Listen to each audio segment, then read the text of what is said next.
Hey guys, welcome back to Click. In this video, I'll be showing you, discuss with you how to register IDM serial key number. But first, check our special offer in the description. So let's get started. So the typical way for you to register your IDM here is by opening the app and going to the registration tab at the very top here and just choosing the registration option here. Now, in the pop-up, typically you just need to provide the following number, like your first name, last name, email, and even the serial number of what you've bought. Now, you can go and click on OK, and you'll be able to basically register your IDM. But in some cases, let's just say you don't want to use this one, you don't have the necessary information. Well, there is still a way for you to register your IDM. So the first thing that you want to do is you want to go and open up the following browser here. So go and open any browser and just type in the following. It's going to be IDM trial reset. Now look for the GitHub page here. So this is what you're looking for. Go and open it up.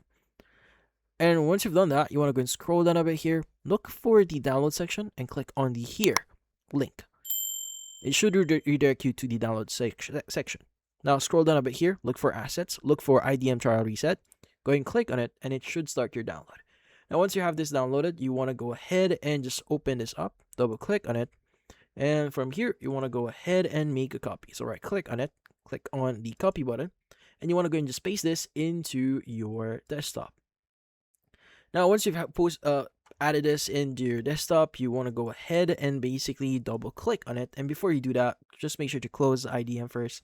But yeah, so in this case, you want to go and double click on the IDM trial reset.exe here. If you get this pop-up, go and click on more info, click on run anyway. Now, once you've done that, you should see the section here. Now, from here, you want to go and click on register. Click on register IDM now, and that should register your IDM in your PC. Now, if you just want to reset your trial, you go and click on trial reset, click on reset the IDM trial now, and you should be good. And that's about it. So if you found this video, hopefully hit the like and subscribe button, and watch our next video.